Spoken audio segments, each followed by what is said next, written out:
Yo, what's good, everybody? Welcome back to the Drive-Thru Podcast. Today, it's looking a little gloomy outside, I'm not going to lie, but we have a silver lining in this silver Civic, and he goes by the name of... Jeremy Landicho. Yes, sir. What's up? This is one of the homies from way back in the day. We used to make music. No. Did you perform at NCYC? I used to do NCYC, bro. NCYC. We're at Gellert Park. Damn. NCYC was this little hut at Gellert Park that we used to perform at, like... I think my first one was like late 2008 or 2009. Yeah. That was 15 years ago. Jeez, bro. That was right after, dude, that was, this is over a decade and a half. That's crazy. Shout out to Nika. Yep. And her sister. Yeah. Is it? Trina. Yep. Right, Trina. Yep. For always hosting those things. I met quite a lot of people, actually, from there. So, I'm definitely glad I stepped out of my comfort zone at the time. How about yourself? Where did it all start for you? Man, I would definitely have to give a shout out to NCYC. Kind of like we had this thing back in 2008 called Sound Science. We used to have it over at Marchbanks Park. We used to kind of like learn about how to write, how to DJ, all that stuff. Shout out to like all the old school heads. Like, well, of course, Trina and NCYC was part of it.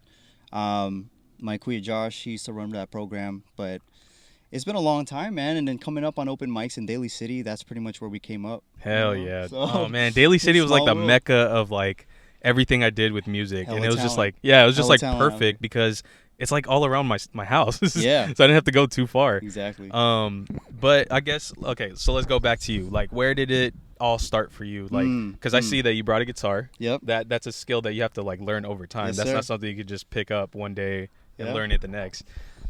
Where did all this music stuff come from? Like, where did it all begin? Oh, man. Yeah, my music goes way back for me, like, to my roots, because my Lolo, my grandpa, has been playing for decades. And so growing up as a little kid, I was watching him play.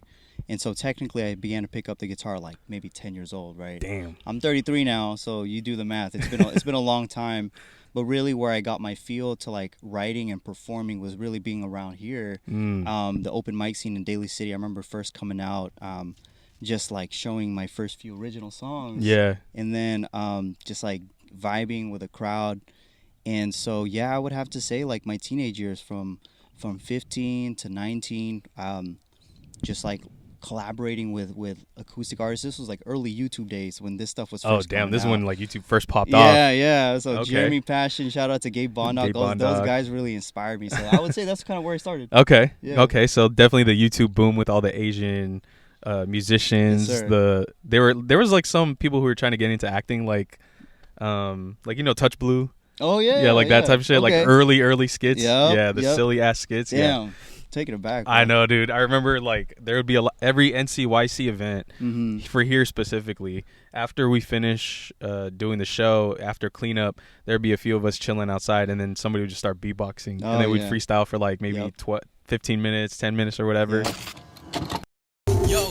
Yo, they say I'm a Mac, something like a Macintosh. He looking like Azeroth. We fucking squashing this like applesauce. I don't even know. We about to wreck this whole game. Everybody knows Mr. No Name, the no name, whole flame. Everybody got no game. And then we just go home.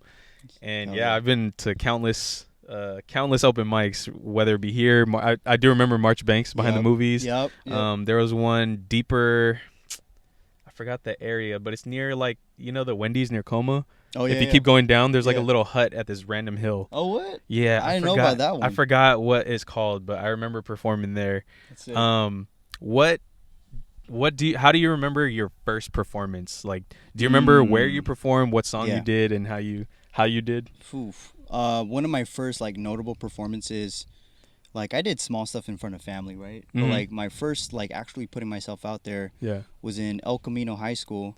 Shout out to my Elko heads. 2008 talent show. Oh, dang. So like at this point, no one knew I played guitar. I kind of was keeping it low key. Okay. And I remember like auditioning for it, and they were like, "Yo, this is dope." So they, it was my first like actual talent show. Yeah. Where my whole school found out about me, essentially, that I could sing and I can play. Right. So this is 2008. 8. Shout out to my boy Roos Head. Oh, he was Roos. backing me up on the vocals. Dang, Roos goes back too. Yeah. Back to open mics. Chris Calaro, Robbie Aquino. There was like 4 of us. Dang. And we played Honey Baby. Honey Baby by not J. I think it was 3 Plus. Oh yeah. 3 Plus or I'm getting mixed up with the Reggae Island artist, but we played that song, and just the whole school went crazy because this was like right when all the acoustic R&B stuff was coming out. And at that point, I legit thought about like, man, I'm gonna be big as an artist. Like, I want to do this and that. Yeah, That's kind of where it started. I like that because it's literally like from the bottom. Like when that first trend started, I'm kind of, at the time I didn't really like, all the people who carried ooks around and just played them at like Serramonte Mall. And, you know what I'm saying? I wasn't a fan, to be honest, but I appreciate that time period because it allowed a lot of like Asian artists to kind of like have their spark of like, shit, I sing at karaoke with my family all the time and they know I'm good. It's part of our culture, man. Exactly. Singing and shit. Singing, dancing, and what's another thing that we do? Man, we do singing, dancing, all types of art. Some are great actors. Yeah. Right? We do a lot. And I feel like at that moment it was like everyone's like moment to like spark the idea like maybe I should put myself out there. Right. And it's like at the time, we thought it was kind of annoying. It was like whatever. Wasn't really a fan. But then when you see the artist grow from like till right now, if they still stuck with it, it's just like, damn, they did a lot. Yeah, man. Yeah, I'm actually I'm kind of proud of that. But how did you feel at that moment though? Like, were you like, I know this was a good set, or were you kind of just like, ugh, I could have done way better? You know what? I was kind of shaky with my vocals, especially in my early days as a singer-songwriter. I wasn't like the best. Matter of fact, Roos was kind of coaching me on. Oh, he was like your singing coach? Yeah. Okay. Yeah, unofficially, right? Okay. How I felt though was the one thing I can remember from that day was just the energy that I felt and the energy from the crowd. Like above all the mess ups and all that stuff, like it was like my first real feeling of being on a big ass stage and like in front of the whole high school. And so that was definitely a mark in my music career. There you go. Like I love this. Okay. I could do this more. You know okay. what I mean? I see that. Yeah. What do you think is like the most difficult part being involved in the music, I guess, industry, or like following the music as a career? What do you think is like the most difficult parts, and like how do you maneuver yourself around those? Yeah, that's a great question, man. I think in this day and age, because music scene is different now from like 15 years ago, with social media and all the different, it's such a crowded space now. A lot of people are just trying to do different things. So that's the obvious challenge. Yeah. It's like, how do you just stand out as an artist and be unique, right? Because we're inundated with like the moment you go on IG, you see sponsored other artists that kind of like are trying to sound like other artists. And so for me, the challenge is like, how do I really stand out and be true to myself? Yeah.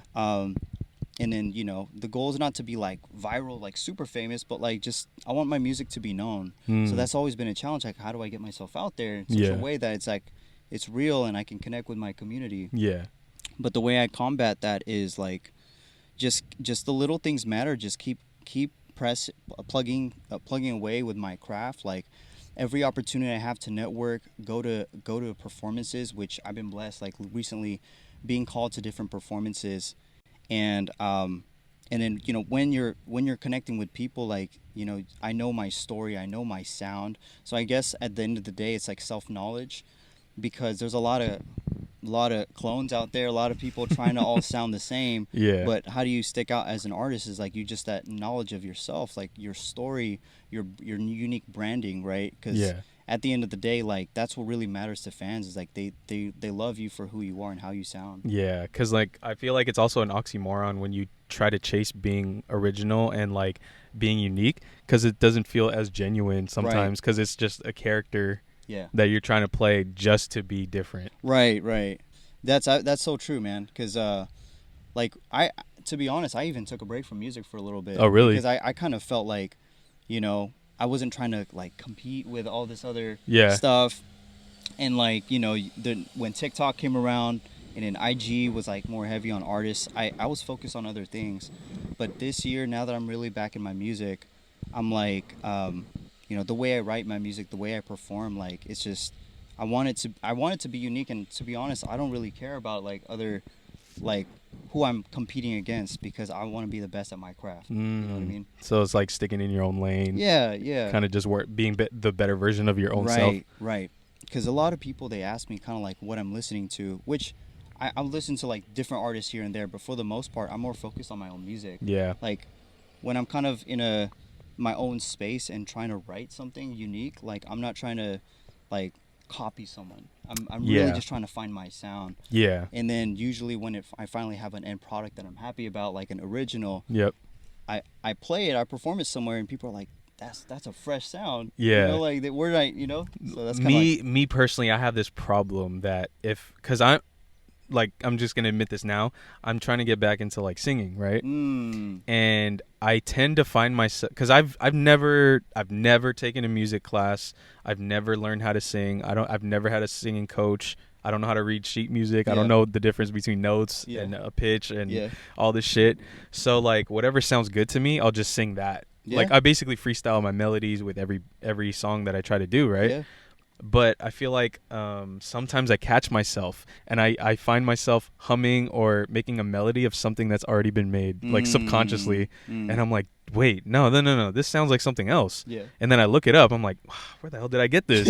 And then now I got to scrap the whole song because it's based off that same melody. So from a business standpoint, I can't even make the song because if I put it out, they're gonna sue me. Like Robin Thicke did Marvin Gaye, and they sued him, and Pharrell and shit, and T.I. Yeah, I can't. So I can't do it. So I don't know. I feel like have you learned like how to read sheet music and all that stuff? So actually, I don't have formal training either. Oh wow. Yeah. So okay. I'm all self-taught as well. Like minus the fact that I had my grandpa to watch. Yeah. And then I had one summer I had an uncle who kind of showed me more stuff, but for the most part, I don't read sheet music. Oh dang. Okay. So it's all like just over time, because again, I've been playing for like over 20 years. Yeah. So just like the different skills and the different genres I pull from, like I guess I kind of taught myself over the years. Okay. Yeah.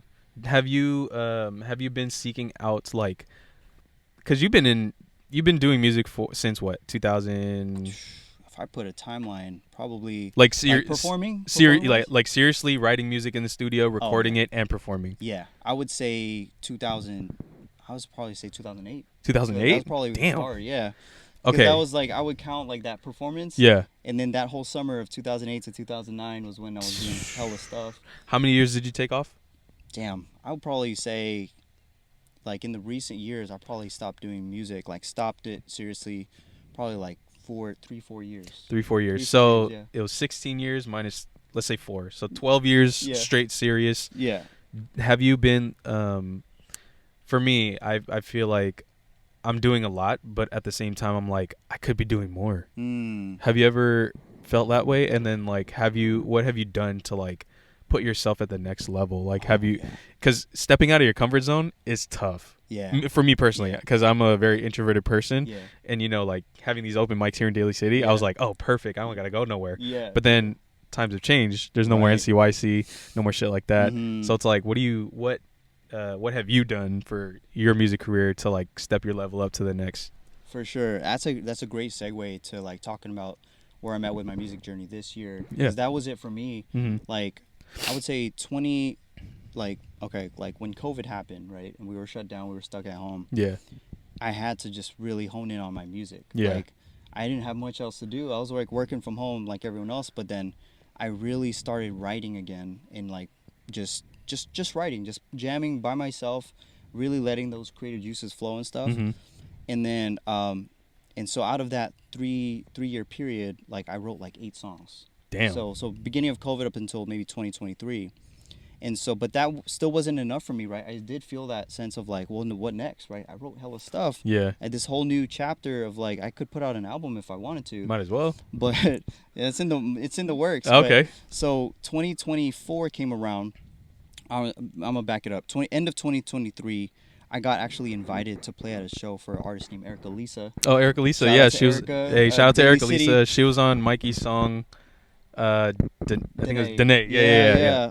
When I got invited to perform to be a guitarist for her gig in SF, it was at Brick and Mortar. Oh, nice. That really was the push for me to really focus on performing more this year, 2024. There you go. And so that was my next level. Was okay. I did all the stuff on the back end, did some reflecting, some writing, some creating, and then this year was just one thing after another. I just would hear about an event and I just come out to it, or I try to position myself to go to like more open mics, and then out of those few events I would get connected with someone who would invite me somewhere else. Nice. And then this year alone I would say I have at least like 10 performances that I did versus last year, which was basically almost none.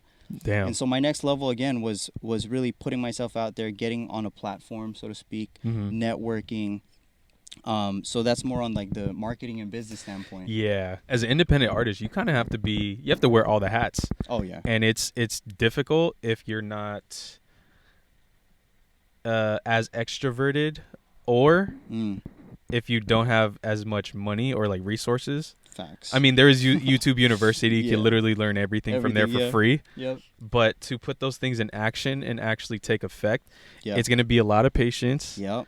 You're going to have to understand the timing of all the things that you do. You have to post everything with an intent, you know, and consistency is probably the most important. And I feel like that's all aspects of life. Oh, of course. Yeah, you got to be consistent. Consistent all the way. Yeah. For me, I'm very inconsistent. So, for example, if I were to do it my old way, what I did, like a mistake I did back in 2019 was I wanted to host an album release party. Okay. And I had this vision in my head. I knew exactly how I wanted my album to go. But I also had to coordinate the show. I had to think of like merch I could sell at there. I had to think of like which artists I wanted to feature and, you know, get in connection with all of them and pay the venue and whatever. And I did all that in a span of 4 months, right? Damn. I did all the work. I contacted everybody. I met up with them. I hired a band. You know, I did everything that I needed to do. I sold as many tickets as I could. Yeah. I think only like 50 people showed up. Yeah. But hey, that's pretty good though. But there was also a requirement for every performer to bring at least 10. Ah, okay. So technically, I Sheesh. only brought like maybe 20. Okay. And then each person brought however many they could. Right. But my mistake was that I didn't focus on the product that I was promoting for. So I had no album to release, but I had the party. Yeah. And I was just like, now I'm a couple $1,000s in debt, or not in debt, but like down the drain, and nothing to show for it. Damn. You know. That's tough, man. What do you? I guess my question to you for that is like, what do you feel like a lot of new artists' mistakes are nowadays? Because music is a totally different ball game from what it was like 10 years ago. It is. You can't just burn CDs and sell them at like a show, because nobody's gonna buy a CD no more. That's true, man. You know. Yeah. So like through your experience since the 12 years and coming back, like what mistake do you see the most, and like how do you think you can go around that? I think that's a good question, bro. I think if I were to talk to a younger version of myself, or like a young artist out right now, is you can't do it alone. Like you can, but like what I did differently this year was I connected strategically with specific people that I recruited in my support system. For example, when I started stepping up my marketing, which my marketing's not the best, I could do way better. Yeah. But and also too, I kind of have an unfair advantage because my cousin Deb Atienza, she is opened up a record label called Dozen Records. Okay. And so unofficially, I'm not signed with them, but she's been a great resource for me. I built strong relationships with one of my homies, Lance. He's my photographer now. Oh, nice. We just met organically through work, actually. Like your actual job? Yeah, my actual job. Okay, nice. And then my other friend that I met through another event, his name is Mark. Shout out to Mark Makaspak. He's actually my producer now. And damn, so you got a whole squad. In a way, like I started finding that most of my success that I count this year is just like, man, big moves forward, whether from a marketing standpoint or performance, was because I had the right people in my corner. So my advice, if y'all could take anything from me, because I'm not an expert, but what I can say is that find specifically like people that can help you reach that goal, whether from a marketing aspect or from a production aspect. Like, and granted, we don't always have that accessible, but if you see someone, whether on social media or through a common circle, reach out to them, have that conversation, form that alliance, because it's gonna help you, you know, for sure. Like you can't do it on your own. Well, we both tried doing it on our own, and that only got us so far. Yeah. So have a team, like focus on a lot of your energy while you're working on your craft is who's in my corner that can help me champion my music, champion my brand, right? Yeah, definitely. So it's kind of ironic because like my newest single and my newest EP, where that singles comes from, is called DIY. So the irony in that, that's ironic, you don't have to do it yourself. Yeah. You can do it yourself at some point you are going to be doing yourself, but don't expect you to carry that workload full force just by yourself. Right. Yeah. There's people that for sure, like they definitely do it on their own, but like I personally have found in my experience this year that, you know, even putting out my first single in August, like all that stuff wouldn't have been possible if I didn't collab with the right people. Exactly. So it goes a long way. Yeah. You know what I mean? And you know, like they say, when you raise a baby, like your art is your baby. You know, right? It takes a village. Takes a village. You know what I'm saying? Exactly. And then on the flip side of what you said earlier, don't just find the people that can help you out, but you can also provide services for people if they're looking for it and you got that skill. Yep. You never know who you're gonna meet. So if you scratch somebody's back, you know, somebody else could literally just flip over and be like, "Yo, I actually am connected with so and so. You're hella dope for helping me out with that, so I'm gonna hook you up with blah blah blah." Yes, sir. That's how business works, bro. Exactly. It's just strategic partnerships. Yeah, that's what it is. And then Jeremiah said a quote when I did his episode. He said, "You know how like there's a saying that it's not about what you know, it's who you know." Yeah. He said, "Let me take it a step further. It's not who you know, it's who knows you." And I was like, damn, that's a fucking bar, bro. That's dope. I was like, he's not even a rapper, he's spitting bars. Hey, I'm gonna take that one too. Right. I was like, that's one I'm gonna live by. There you go. So throughout my podcast, I do love to talk about music, everybody's story. Yeah. But I also like to dive into like mental health stuff. But you know, I just like to start off by saying, how are you doing? Man. Whew, that's a loaded question. Oh shit. No, I don't. First, for the record, I don't mind talking about it. Okay. I'm a pretty open book. Actually. Okay, cool. How am I doing, man? I'm doing good. I'm grateful. I've been practicing gratitude every day because I don't know if y'all know, we're living in some crazy times right now. There's just so much stuff going on in our world politically. There's a lot of stuff in our personal lives. We all deal with different things. Oh yeah. But for me, day to day, it's just I've had ups and downs for sure with my mental health. Yeah. Especially became real during COVID. Yeah. COVID was like my time where, you know, I said I was writing a lot of music. It was a form of therapy, but it was also a time for me to kind of seeking out help outside of help, you know. So I started getting counseling.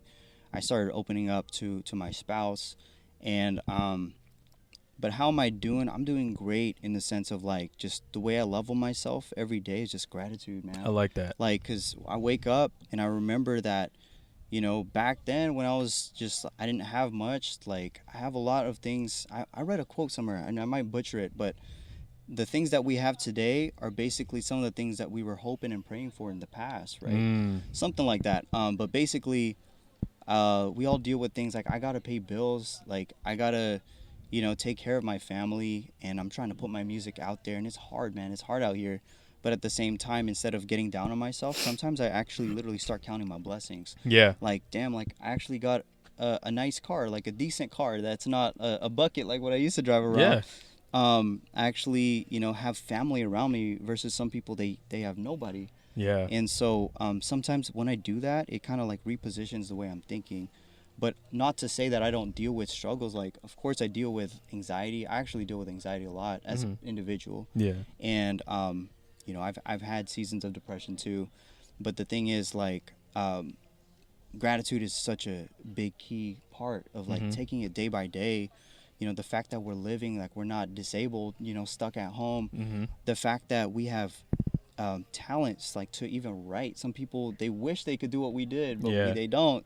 So when I start to like take a step back and like take account of all those things, I'm like, it definitely shifts my perspective. Yeah, I feel like being just grateful for everything around you, whether you think it's bad or not, is always a good thing. Because like, for example, I could say like, damn, it's gonna rain or some shit, you know what I mean? Yeah. But it's just like, then we wouldn't have like anything without like water on the trees earth. And plants. Yeah, and exactly. Stuff. Or like, shit, I don't got a job now. I got to do DoorDash. But it's just like, but you're able-bodied. You have the ability to make money. Facts. You know what I'm saying? So like, I feel like some people need to find the purpose, not of this life itself, but just the purpose of like why you got to keep moving. Right. You know, because you got to eat, you got to live, Exactly. you got to earn something. You're able-bodied. Use that as your purpose to do something. 100%. I got moving arms and moving legs, and my purpose in life is to get my ass up and get a fucking job or get money somehow. Yeah, like yeah. in the best way possible. Not, right. You know, obviously. Not illegally. Yeah, exactly. Or like violently. Yeah. Or Yeah. you know. But I feel like those little moments where you can find gratitude, I feel like that makes life more beautiful because like some things that you dread, some people dream of. Yeah, for sure. Like third world countries, like sometimes I feel shitty having like these first world problems. Like right. fucking gas is like $7 now. Fuck. Yeah, dude. But then it's just like some people don't even got a car. Exactly. Some people don't know the luxury of driving wherever they feel like, whenever they feel like it. Right. Some people got to take the bus or ride a bike or walk. Mm-hmm. You know what I'm saying? Yeah. So what happens is when you start to do that, it totally shifts like the outlook on your day. Yeah. Because it's like you get to do things, not just like you have to do it. You get to. Yeah. Where versus like I haven't been to the Philippines in a minute, but I had family that just visited from the Philippines. And I don't know if you guys know what the word pasalubong is. It's like gifting. Mm-hmm. Like, so my mom was talking to me about how impoverished they are. She said, like if you can give something to pass on to the kids back home, it goes a long way. And so she said, even boxes of cereal. I was like, it was a trip just thinking about that. Like cereal is a treat. Just cereal. Yeah. Like us going to Safeway, you could buy cereal. I could get Fruity Pebbles right now and be like, man, I'm done with this box. I don't want it no more. Like, so I bought some cereal and I gave it to my mom to give it to our relatives in the Philippines. Yeah. And that was a moment of reflection from like, damn, like I'm complaining about hella stuff right now. But right. But kids just want cereal. Yeah. You know what I mean? They just want to be kids. Like, it sucks that they can't live that life of just being a kid. Right. Like, they have to take on adult responsibilities at like an extremely early age. Yeah. Like, we are in America. I get that. This is a totally different country from the Philippines and other third world countries. Yep. But don't forget, like, our parents came from that. That's right. You know what I'm saying? Like, anybody who forgets that, bro, like, please don't ever take your opportunity here for granted because literally any opportunity that you try to take here in America is already a better advantage than if you were to come from a third world country. 100%, bro. Yeah, because, like I said, like, the things that you might be dreading, some people dream of. Yeah. And it just sucks. It sucks to see because it's just like, damn. And then, on the flip side, I'm also, or not on the flip side, but on the other side of that, it's just also like, damn, my parents gave my Pokemon cards and my Yu-Gi-Oh cards from when I was like 12. Those could cost a lot right now. Yeah, for real. But yeah, I mean, it is what it does is. it matter now? Yeah. No, I'm not really dreading on it. I'm just like, damn. Yeah. At least they had something. Yeah. At least they can enjoy it the way I did. Right. You know? Right. Yeah. But the bottom line is, again, for me, how do I position myself outside of just getting stuck in a rut, right? Yeah. Whether it's like anxiety, that depression, whatever. Yeah. Is starting by just saying thank you. Like being thankful that like I could like go out for a run, I could go to the gym, I could do all this stuff. I get to do things, and automatically that like shifts my mindset. Yeah. So, like La Russell? Yeah. Hell yeah. Yeah. He made this post where he's like. His co-host was like, "Oh, we got to do this," and he's like, "No, you don't got to. You get to. You get to. Yeah. That's a good way to shift your mindset. Is like you get to do shit. Yes, sir. I get to experience like this first project. I get to see how it's gonna fail. Right. Therefore, I'm gonna improve on the next one. Right. Then I get to do better. Then I get to do better. Then I get to do better. You know what I'm saying? Yeah. Exactly. Yeah, I definitely feel that message, and I really appreciate that somebody else shares the same sentiment of like gratitude and being grateful for a lot now. Oh yeah. Obviously I was, or not obvious, but during the pandemic I was going through some depression too. Yeah. And that's where this whole DIY project came from because I was pretty much by myself during the whole pandemic. Yeah. So the DIY came from like I have to do it myself, which means I have to build like DIY. When you hear DIY, you're thinking of somebody building something. Right. Making it something. DIY is me building myself back up. Okay. So that's where DIY comes from. I like that. Yeah. And then so, I mean, going back to what you were saying earlier, I know that you mentioned that you were in a depressive state at one point. Yeah. How did you find yourself getting out of that situation? Yeah. And like, what did you do for like the healthiest self-care? Because I know some people kind of dive into like, oh, I'm gonna just fucking drink or I'm gonna smoke all the time. And I'm not knocking on these people because that's probably like the easiest way to resolve these problems. Right. But like, what was something that you did that got you out of a depressive state in the healthiest way? In the healthiest way. In the healthiest way. Yeah. I will, for the record, I will definitely say I'm one of those people that I won't go into details, but we all have our vices to cope. Oh yeah. We all do, right?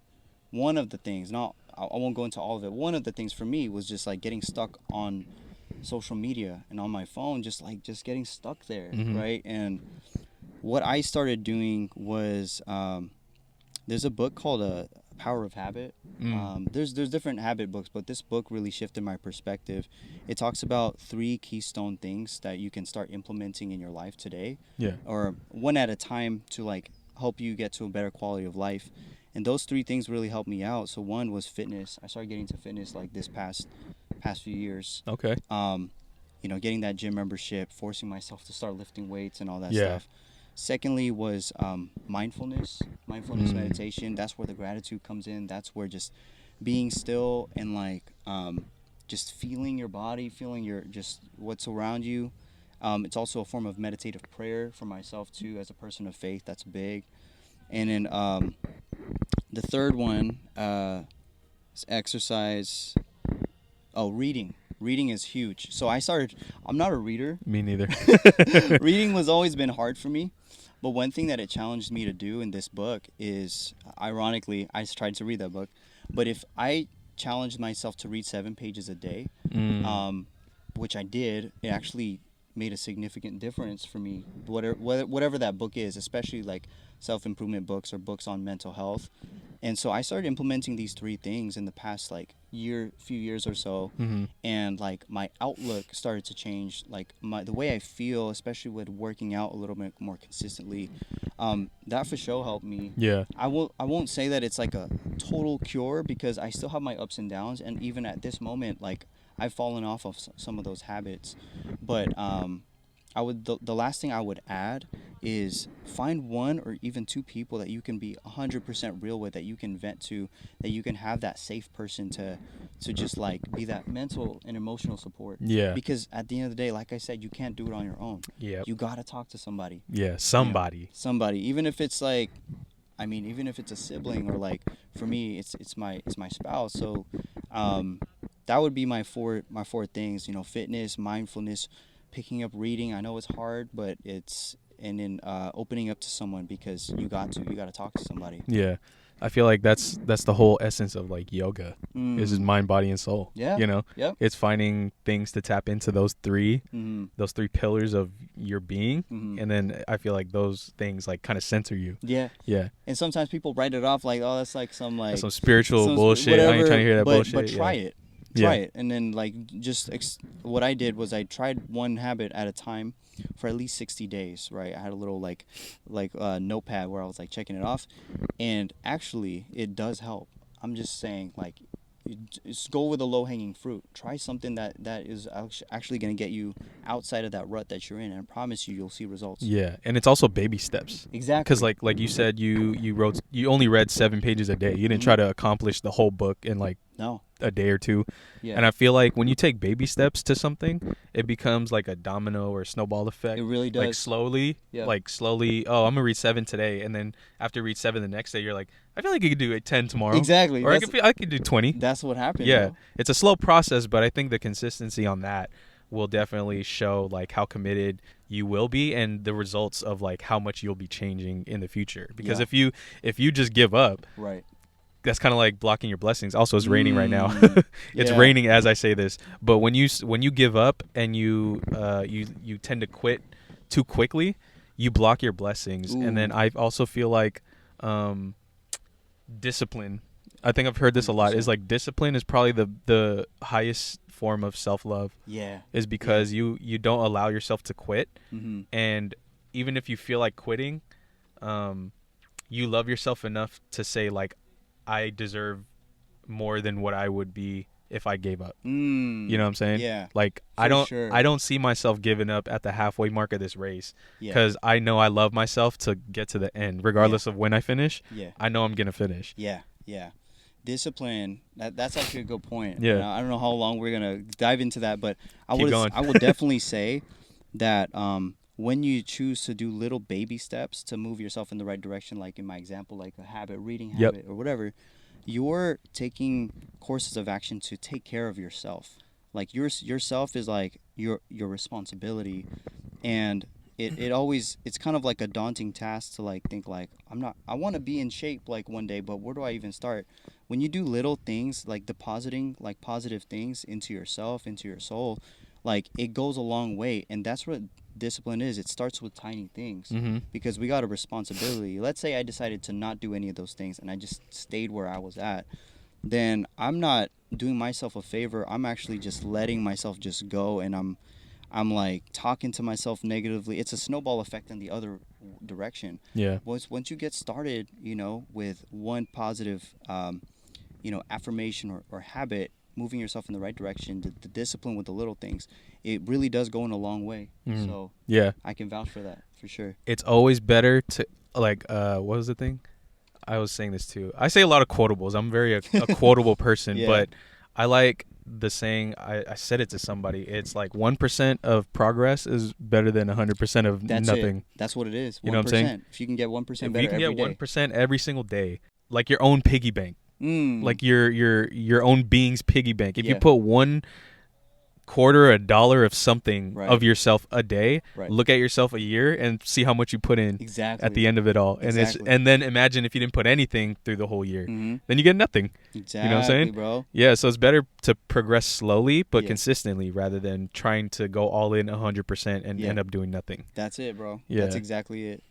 This is kind of a random question, but what is like one of the things that you remember about Daly City that's not here anymore? Oh, what's one thing you miss about the old Daly City? I love that. I have one specific one, or like a few, but they're in one specific place. I got one specific one. Okay. I don't know why, but sometimes I ask Daly City heads if they remember this. Some people don't, but there's this place called THRU that used to exist right near Serramonte. Right at the corner. There used to be a Circuit City. Bruh. That was the THRU spot. was the spot because it was like an arcade. I just remember as a kid, like their banana split sundae was so good. On a side note, the banana split that he's talking about, they actually had it in the banner of of the building itself. So that was known for its banana split. Hell yeah. And then so THRU was like, if you, my birthday or like cousin's birthday, it's just a small little place. And as a kid, like, I just have so many good memories about that place. Yeah. They had this X-Men game on the arcade, Mortal Kombat or whatever, Time Crisis, and I would just like spend hella time in that that arcade, bro. So nostalgia, when bro. that went away, I was so sad. I was like, bro, that's like a piece of Daly City gone. It's where Sephora, Party City. Yeah. If you guys have ever been to Ceremony Mall, it's in that section of the mall. It's like Party City. It's hella different now. Yeah, it's hella different. Yeah. But one thing that I miss a lot, it's the Old Ceremony in general. Yeah. But it's so there's three. There's the Sanrio store. Oh yeah. The Sanrio store. Yeah. The old Disney store. Oh yeah. Bro. You know when you walk in and there's like a little plush mountain right in the very front. I remember that, dude. And then they even had like a screening section where little kids can sit in like this room and they'll play clips of old movies. I remember that too. Yeah, and then there's like a reading section. The old Disney store was elite. Like nothing beats that store. Bro. Seriously. And then the final one, I mean, one of the other ones was the Mervyn's. Oh yeah, Mervyn's. Or even Burger King at the corner. I remember all that, bro. But the very last one is the fountain in the middle of the mall. Oh yeah, bro. Now it's just a regular koi fish just a little pond. like it's koi fish. Like who the fuck? Yeah, bro. I remember that thing. It would shoot up hella high. Yeah, like I remember when I was a kid, me and my mom used to go there for lunch when I was still in like kindergarten. Like I remember, I think there was one day that I wasn't sick, but I was just home for some reason, and then I was like, why am I here? Yeah. Like and nothing's happening. Like I don't have to go to an appointment. Yeah. There's no like, oh, you have to stay in your room. Like we're just hanging out. Yeah. And so my mom took me to Burger King. Oh yeah. And then we ended up sitting with like this old lady because she was sitting by herself and there was no seats. So we sat. I remember sitting with her, and then I got like a Rugrat watch. Oh shit! I remember that though. It was the Tommy one. Yeah. Where he's like, a baby's got to do it. A baby's got to. I forgot. Oh, dude, memory unlocked, bro. Yeah, that's dude. crazy. So I remember getting that watch at Burger King, and That's then funny, bro. we went to go watch the fountain, and we were just eating like onion rings or something. Oh man. And we were just sitting there, and I was That's like, man, peak this 90s, this bro. is the peak of like my childhood. Yeah.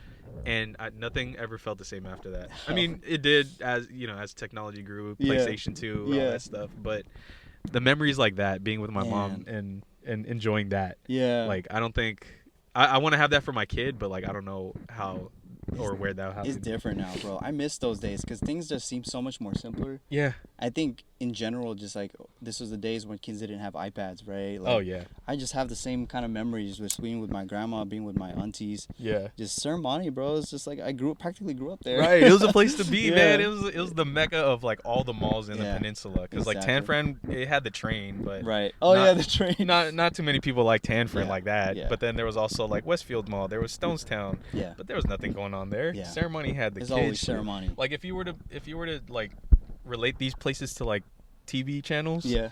Like Stonestown was probably like Nickelodeon. Nickelodeon, yeah. I can see that. Tanfran was definitely Cartoon Network. Okay. Because not too many people were on it. But then Yeah. Disney Channel was Ceremony. Ceremony, bro. Yeah, that's on point. Everything we knew was right there. Oh, facts, bro. And everything we grew up with was right there. Yeah. Yeah. So Dude. going on to like these, since we're on already a higher note, Yeah. how long have you been married? Ooh, I've been married for a while now. I'm going on 8 years. 8 years. Yeah. Congrats, Almost a dude. decade, bro. That's nice. I appreciate that. Do you man. guys plan on having like any kids? We actually do. We hope so. I mean, we haven't like talked about it too much in public, but we do hope so really soon. Okay. But we don't know what that looks like yet. Right now I'm living. So my wife's name is Marissa. We're living with Marissa's Lola right now. Okay. We're hoping to get our own place, and then hopefully by the time we get our own place, we can start having kids. There you go. Yeah. Okay. Plan it It's out. a process. Yeah, plan it out. Don't rush because Yeah. people are asking. Like, I know it's a lot of pressure from like family. Yeah, They're like, all when are you the gonna give me time. grandkids? All the time. Yeah. bro. When are you gonna give me grandkids? When am I gonna have a niece? When am I gonna- Typical. Yeah. There's a lot of that. Yeah. I also want to give your wife some shine because she's been with you for 8 years. You guys have been Yeah. married for that. I feel like 8 years is actually a long time. It's a especially long time, nowadays. bro. But we've been together for longer. We've been together since like maybe 13 years. Oh, nice. Maybe like 11, 12 years. But at the same time, like marriage was like a whole different ball game because like we consider ourselves a family now. Nice. We're our own unit. So. Yeah. So I want to ask, and this will probably be the last segment before we start getting into the final parts. All right. For any people that want to get married, what is the best advice Ooh. to keep your relationship like, I guess, still fresh or still going, you know what I'm saying? Because a lot of people stay very stagnant. Yeah. They understand that there's a routine that could be done, Yeah. and it works, quote unquote. But Yep. then over time, that routine becomes too routine, and then the spark in the relationship dies out. People don't try Yeah. because they know where the level of the relationship is Yeah. at. There's no like up or down. Absolutely, bro. Yeah. What advice do you think you could give to people? And then like, how has that helped your relationship, if anything? Yeah, man. We're always a work in progress, so I'll be always the first to say I'm not perfect because it's marriage has its hard parts, right? Sometimes when I see like a perfect marriage and they're all happy, especially on social media, you don't see the full picture. I've been married for quite a long time to realize, dang, there's some really difficult parts. But my advice to just the basic person who's, whether you're in a committed relationship or wanting to be eventually, is be intentional with your time together. Quality time is not just quantity time, but quality time. I know it's kind of cliche, but think about it. Like, as working adults, we're trying to pay our bills. We're trying to just get through day to day. But what I found is that one thing we're trying to do right now that kind of fell off, but what we're trying to get back to is like date nights, right? Sometimes you've been together with someone for so long that you kind of like fall into like that comfortable place where they could be like a roommate, and then you don't want to be there because if you let just like anything, right, whether it's your art and craft or like a relationship, if you let it be stagnant, it's gonna start it is gonna lose its luster.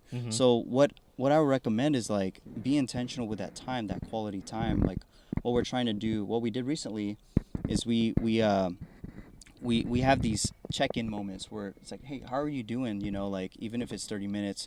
There's this product that I forgot what the name is, but I would actually give a recommendation. It's a stack of cards that are great conversation starters. It's a kind of a big fad right now. Okay. But this one is specifically for married couples. And I said, hey, babe, let's do this. So like, we'll pull out 10 cards. Yeah. And these questions are so good. Like they'll get us talking, and it'll open up a can of worms in a good way. Okay. Of like, wow, I didn't think that you thought about me that way, or I didn't realize that like we got to work on this. Okay. And so whatever it looks like for you, if you have a significant other, that's, especially if you've been together for a long time, like, be intentional, whether it's like once a week or once every other week, to like have us time, not just on our phones, but like face to face, that real FaceTime, because that has helped us for sure. Yeah. The hardest and the opposite end, the times when we felt like we went through the hardest stuff, is because we weren't doing the work to connect, like asking, like, not just how was work, but like, how are you really doing? And that goes a long way. Yeah. Right? It's kind of like, you know, how I ask my guests, like, how you actually doing, you know? Yeah. I feel like opening up that small gesture Mm-hmm. can set such a big reaction, and, you know, like a chain of events into like such a positive relationship afterwards. Because that little thing, because you would assume like, oh, she's doing good, Right, or she's doing terrible, or some shit. right. Just asking them to confirm how they feel Yeah. would already be like, damn, he cares enough to ask me. Yeah. And you would think that's a given with relationships, but really think about it, especially if you've been in a relationship for a long time. Like, when do you guys really listen to each other? Yeah. And like be like reaffirm that I'm still that safe person for you. And, you know, because marriage is for the long haul, right? Mm-hmm. Like, years and years. Like, I've seen my parents, I'm so grateful for my parents, but they're not perfect either. What I didn't want is just for, you know, just to have a stagnant relationship. Not to say that my parents are like that, but like, in our culture, you don't talk about your feelings. But I'm like, we gotta talk about how we feel. Yeah. You know. So, in the more recent years, I've actually started to push myself to say more about how I feel. Yeah. And as a guy, it's kind of harder. But I'm going on a tangent. But that's that's good, because I was Yeah. actually gonna say, like, for me, it's crazy that you say that, because like I've actually been, especially coming out of that depression back during the pandemic, Yeah. I feel like me as a person, I've learned to understand myself as a whole, like my body and what I should be doing and what I shouldn't be doing, and then also like the way I think about stuff. Yeah. Like, do I still like thinking about like toxic shit or funny dark comedies? Like, Right, maybe right. not as much anymore, but Yeah. you know, like I've switched to a different whole like mindset. Right. And then it all comes with being comfortable of who I am, like, who I am as a whole person, and, Yep. and like what I am confident with. Right. And it's crazy because, like, you know, even though like some people are still not comfortable saying it back, Yeah. some people say it in different ways, but like for me personally, I've started saying like I love you more to the people that I'm cool with, you know, of course. like my family, my friends, like my nephews, even with my mom. Like, we didn't really say it before. We just, okay, well, talk to you later. Right. All right, bye. Or like, you know same how with me. when you're on the phone with your mom, she's like talking, and you're like, okay, Yeah. okay, all right, okay, Yeah. okay, bye. Yeah. Yeah, so now it's just like, Exactly. okay, so what happened today? Mhm. Oh, for real? Okay. Mhm. Yeah, well, I mean, blah, blah, blah. We make conversation. And then we always end it, okay, I love you. Yeah. I love you too, Mom. Bye. I love that, bro. Yeah, and that's I think what you need to do. me saying I love you more has not, I mean, it's to some relationships, a lot of, like I said, some people don't reciprocate that Right. like the same way. Right. So they'll be like, all right, bro, like that's weird as fuck, but like, yeah, I'll catch you though. Yeah, You know, yeah, something like yeah. that. But I'm like, it's cool, bro. You don't gotta say it back. Yeah. But like, I know I put it out there for them to know. And it's I try not to be like a selfish thinker Yeah. and be like, this motherfucker didn't say I love you Right. back? The fuck? Like, you don't love me? You know what I'm saying? Yeah. I'm not gonna chastise them for not saying it back. Can I add something to that? Yeah. Because the thing is, like, I don't know about you, man, but in recent years, I've lost a few people. Yeah. Like, unfortunately, like, passed on in their lives. Mhm. And the one thing that I regret was, like, not saying I love you enough, Mhm. or not really letting them know how I feel. And, Yeah. And that kind of grieves me. That's why I'm like, with the people that you have in your life, whether it is a partner or whether it is a homie, you got to let them know how you really feel about them, because you might not have tomorrow. Exactly. Because, I mean, as all these cliches go, like, they could be cliche as hell, but they're always true. There is, like, bro. tomorrow's not promised. Tomorrow's not promised. You know, It's facts. anybody could, knock on wood, anybody can bite the dust at any moment, even today. Even like as we're talking right now, somebody could, you know, obviously knock on wood. I'm not wishing that on anybody, but there is a possibility that could happen to anybody we know. And if they don't know how you feel, like, damn, now he'll never know. Yeah. Like that won't ever be in existence to the world because I never put it out there. Yeah, that's it. Even bro. if they don't reciprocate it the same way that you were hoping that they would, Right. just put it out there, because like, you don't know how somebody could take that info. Maybe you saying something, even if just like, hey bro, I'm thinking about you all the time and I just hope that you're doing well with your life. Yeah. And I wish you nothing but success because I know you're fucking amazing. Right. Imagine saying that to somebody who's on the brink of some shit going down. Yeah. You could literally have saved them from doing something to themselves. Seriously, bro. You know? Those little gestures matter, guys. Yeah. So anytime that you feel like somebody, even if you don't think somebody's going through some shit, you just never know. So always move with love. Be intentful on your actions, like Facts. he and his wife. Facts. And, you know, take the time to listen. And I said this on another episode, is that, you know, I feel like we're meant to hear these stories of people because, like, 2 ears, one mouth. You know what I'm saying? You're meant to listen more than you are to speak. Exactly. And I feel like when we all have that moment to understand that we should be listening to each other more, I feel like that's when we'll start progressing. Yeah, bro. You know, as people. Yeah. We'll start progressing, moving in one unit once we start listening rather than opposing arguments. Yeah, that's it, bro. Yeah. But yeah, damn, that was pretty fucking deep. Yeah, bro. No, we're going there. We're going there. I like it. Okay, so for this last segment, what I have everybody do is I have them write a question. I have everyone write 2 questions. Okay. And the guest will pull out one question to answer. For sure. So you write 2, you pull out 1. Hold on. All right, let's do it. Okay, so there's not really too many just yet, but there's a decent amount. All right, so you want me to pull it out first? Yeah, pull it out and then read the question and then say who it's from if it has a name on it. All right. What do you do or where do you go to find peace of mind? Ooh. That one has no name on it, right? No name. That one is from Jeremiah. I remember reading it yesterday. Okay, shout out to you, Jeremiah. Yeah, shout out Jeremiah. That's a good question, bro. Right. So this is a random thing I like to do. Sometimes I look forward to actually running errands and doing stuff because my place of quiet and reflection is in my car. Whether I'm like, especially when I was driving up here from San Jose, I had a lot of time for me to think. I actually find a lot of peace of mind in my car because whether it's like turning on a song or a podcast that I really like, because where else in our day do we get to do that, right? Yeah. You're sitting down, you're driving, obviously you got to pay attention, but sometimes I be talking to myself too. Like sometimes you know, like, I mean, nothing wrong with that, especially if you're by yourself for a long period of time. Right, it's bound right. to happen. I do find a lot of peace of mind in just driving, given that there's no crazy ass drivers out there, but like sometimes on the road, like I do find that. But also to kind of piggyback on what we said earlier, it's actually being with my spouse, like just sometimes we're just like chilling on a couch watching anime or like just going out somewhere, even whatever it is. I actually find a lot of peace in that. That's like good. Versus just being by myself. Like I like my alone time. I am an extrovert though, but I do actually find the most peace is when I'm with the quality people, especially my spouse. Damn, that's a beautiful thing because then because that tells me that you found your person. I did. You know, you find peace when you're with your person. Oh yeah. Then you know that's the one for you. 100%. Hell yeah. Yeah. That's a dope answer. And then me personally, I love being in my car too. Hence why I host the show in my car in the first place. It's fitting, bro. But even before I had a car and before smartphones, I would intentionally ride the bus to go nowhere. Oh yeah. Especially when we had bus passes. Yeah. Because you can go as many trips with one bus pass. Yeah. And even on Muni, like you just get the day pass and then you just flash the paper. Bro, I remember those days. Yeah. I had a lot of just reflecting moments just being on the bus. Yeah. Samtrans. I was gonna say Samsung. Samtrans and Muni, bro. Like I just remember just going everywhere just through bus. To do nothing. Yeah, and sometimes I'd be riding on the bus too. Exactly. That's what I'm saying. So like for me on the bus specifically, I'd bring my iPod or iPod Touch, whichever one I had at the time. Yeah. And I would have like a little notepad, like the Mead notebook. Oh yeah. And then I would just like listen to beats and like just nod my head and just like watch. I'm just watching life around me move while I'm not driving. Because it's a bus driver, obviously. But I'm listening to music and I'm writing down what I feel based off what I see outside. And I felt like that was probably the most therapeutic thing that I could ever do with my time.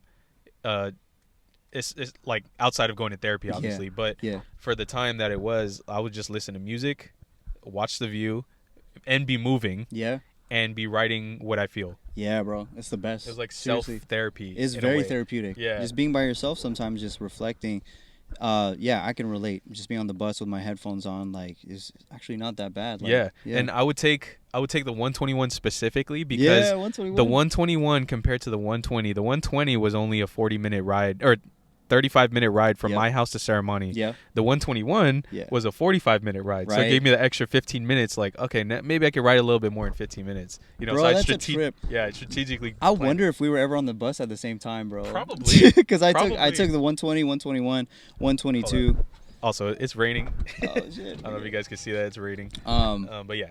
Yeah, man. No, that's facts, bro. There's something about just like allowing yourself to zone out, whether you're driving or obviously drive safely. But when you're riding public transportation, that's why I kind of miss public transportation. Me sometimes. too. Yeah. Yeah, like having a bus pass in general. Yeah, like yeah. Clipper cards, you got to pay $2 every trip. Oh, yeah. Or $3 every trip. I'm Yeah. like, nah. Right. I could have went to 5 different places with the same bus pass. I know, right? Yeah, ain't no way. But the very last segment before we get to the end of this podcast, so after answering that question, the last thing, very very last thing, what is some words of wisdom or like a saying on a way to live, like that you can give to the audience, like some words of wisdom or ways to live by that you want to give out there? Yeah. One saying that I've actually had for a long time that I've lived by is I forgot who quoted it, but it's basically think like a person of action and act like a person of thought.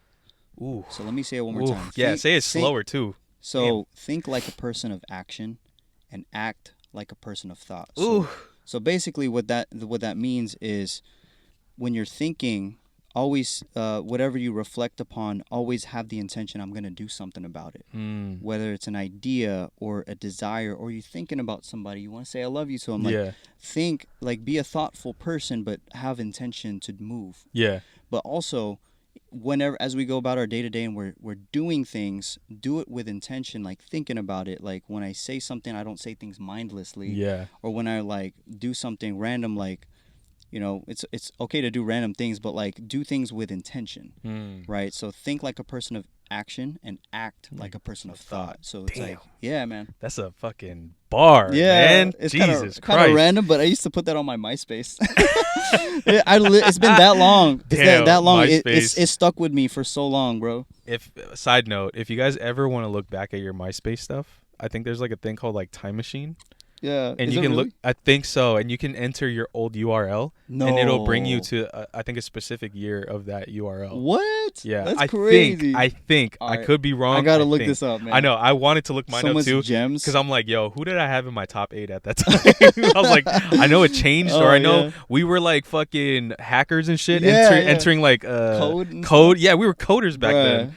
And then I remember putting like a top 30 or top 16. Oh, when they started expanding. Yeah, when they expanded it, I was like, damn, I have like a top 16, and it changed like every other week. Yeah, or I some remember shit. those days, bro. And then you make the background like fucking green and black, and you have like Ninja Turtles or something. Oh man. Yeah, man, those are the days. Those are the days, bro. I guess I have words of wisdom or something too. Yeah. And I remember I said this. I was in a program called Year Up. Bay Area. I know Year Up. Yeah, shout out to Year Up. That was a good program. Got me to where I am today.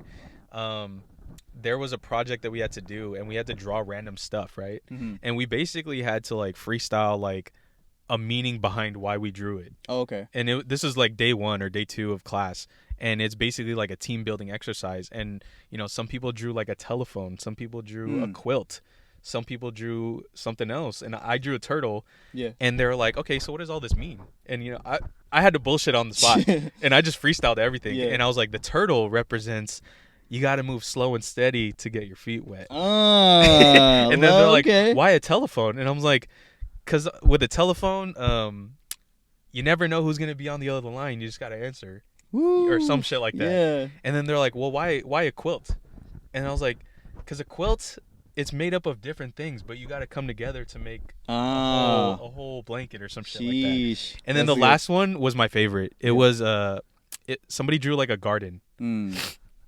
And then they drew a vase, like a rose in a vase, and then a garden of roses right next to it. Okay. And they're like, well, why did you draw a vase? And then why did you draw a garden? Okay. And then I was like, when a flower grows in a vase, it looks beautiful in the vase. The vase looks amazing. The flower looks amazing. Yeah. It can't grow that much. But when you put it in a garden, it'll grow 10 times bigger. So your comfort zone is the vase. When you step out of that, you grow 10 times bigger. Wow. Yeah. That's dope, bro. Yeah. That's a good picture. So I just be bullshitting, like but I come out with good quotables. Hey, I that's tell a bar, bro. I'm telling you, I come write a song out about that. Oh shit. Maybe one day. Yeah. Okay. I feel that. But yeah, that concludes our podcast. I would love to have you perform a song if you have one. Yes, sir. So if y'all are okay with it, I'm gonna pull my guitar out. Yeah, let's do it. What's the song called? It's called Queen. Queen. And I'm working on it. Just finishing up the production with my boy Mark, and it's a fun one. Okay. All right, y'all. So this is Jeremy Landicho with his new song Queen. Here we go.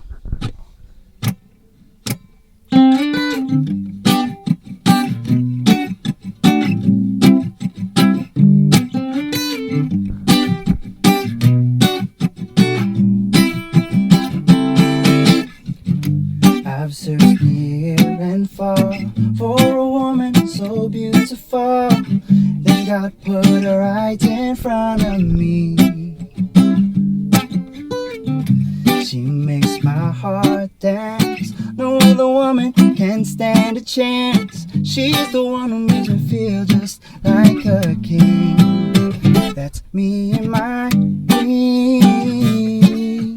Nothing comes between me and my queen. No, just me and my queen. Nothing comes between me and my queen. No. In every moment we have, through all the good and the bad, nothing will ever come between. She makes me a better man. No other woman can love me like that. And she's the one who makes me feel just like a king. Just me and my queen. Nothing comes between me and my queen. No, just me and my queen. Nothing comes between me and my queen.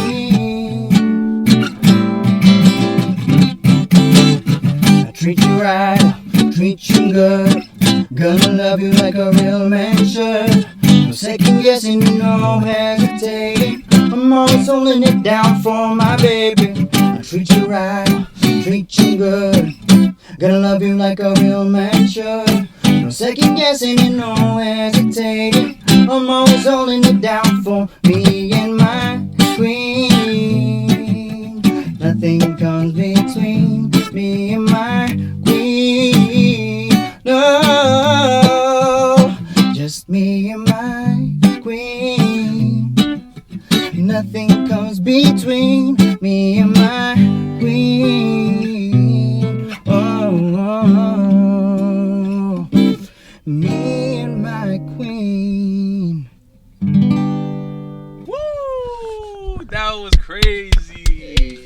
That was definitely giving me island vibes, bro. Sir. Like that was like some Common King, J Bug, Kaloa Kai. Inspiration right there. Man, that was beautiful. Thank you, bro. I'm assuming that's for your wife. It is. There you go. Yeah, man. I love it. It's beautiful. Hey, I just want to say thank you for sliding through, bro. Yes, sir. Appreciate you so Anytime, much my for sliding through, taking the time out, and just sharing everything that you've shared today. Oh, yeah. Much appreciated. Where can everybody find you, by the way? Ooh. You can find me on YouTube and Instagram. As far as my socials go, it's just my name and last name, Jeremy Landicho. You can also look me up on Apple Music and Spotify and other major streaming platforms. I just put out my first song on streaming There you go. in August called I Wouldn't Change. I was going to play that, but then y'all go listen to it yourselves. So look up my name, Jeremy Landicho. You can find me there. Find him there, y'all. He's a man. That was a silver lining on this rainy day, man. That was beautiful. Thank you, bro. Good stuff. Appreciate you. Man. Thank you, sir. Thank you again, man. Yes, sir. Yes, sir. All right, y'all. That was the episode. Peace. Peace. Nice. Man. That was good. One take. Thank you, bro. Can you hit the red button again? Yeah. So stop recording. For sure.